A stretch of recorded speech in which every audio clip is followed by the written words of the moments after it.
ധ്വയ പൊന്നോണം 2025 passing ball competition ഇതേ പുരോഗമിച്ചുകൊണ്ടിരിക്കുകയാണ്. 3-4 റൗണ്ടൊക്കെ ആയിട്ടാണ് ആ കോമ്പറ്റീഷൻ നടന്നിട്ടുണ്ടായിരുന്നത്. അതിനുശേഷം നമ്മൾ ബലൂൺ ഊതി വീർപ്പിക്കുന്ന കോമ്പറ്റീഷൻ ഉണ്ടായിരുന്നു. സോ ആ കോമ്പറ്റീഷനിലും ഈ പറഞ്ഞ പോലെ ശീതൾ മമ്മി ആയിരുന്നു വിന്നർ തോന്നുന്നു. എനിക്കറിയില്ല, ലാസ്റ്റത്തെ പാട്ടിൽ എല്ലാ വിന്നേഴ്സിനെയും കാണിക്കുന്നുണ്ട്. കാവ്യ ഗുരുബായി ചെറുതായിട്ട് കള്ളക്കളി കളിക്കുന്നുണ്ട്. ബലൂൺ ഊതി വീർപ്പിച്ചിട്ട് കൈ കൊണ്ട് പൊട്ടിച്ചത് നിങ്ങൾ കണ്ടില്ലേ. പിന്നെ ശ്രുതി, അതുപോലെ തന്നെ മികാഷ, അവരൊക്കെ ഡാൻസ് കളിക്കുന്നുണ്ടായിരുന്നു കേട്ടോ. ഇൻ ബിറ്റ്വീനിൽ പാട്ടൊക്കെ ഇട്ടിട്ട്. അതുപോലെ തന്നെ ലെമൺ സ്പൂൺ കളിച്ചിട്ടുണ്ടായിരുന്നു. ലെമൺ സ്പൂണ് എനിക്ക് അത്ര കംഫർട്ടബിൾ ആത്തൊരു കളിയാണ്. ഞാൻ ഇതുവരെ എൻ്റെ ജീവിതത്തിൽ കളിച്ചിട്ടുള്ള ലെമൺ സ്പൂൺ ജയിച്ചിട്ടില്ല. പിന്നെ വടംവലി ഉണ്ടായിരുന്നു, അതിൻ്റെ വീഡിയോ എടുക്കാൻ പറ്റിയില്ല.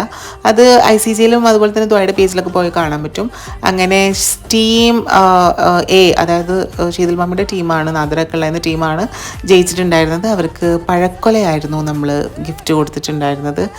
ഗിഫ്റ്റ് അല്ലല്ലോ, സമ്മാനം. പിന്നെ ക്വിസ് കോമ്പറ്റീഷൻ ഉണ്ടായിരുന്നു. അതിൽ ടീം അക്കട പക്കട വിജയിച്ചു. ശോഭനാന ടീം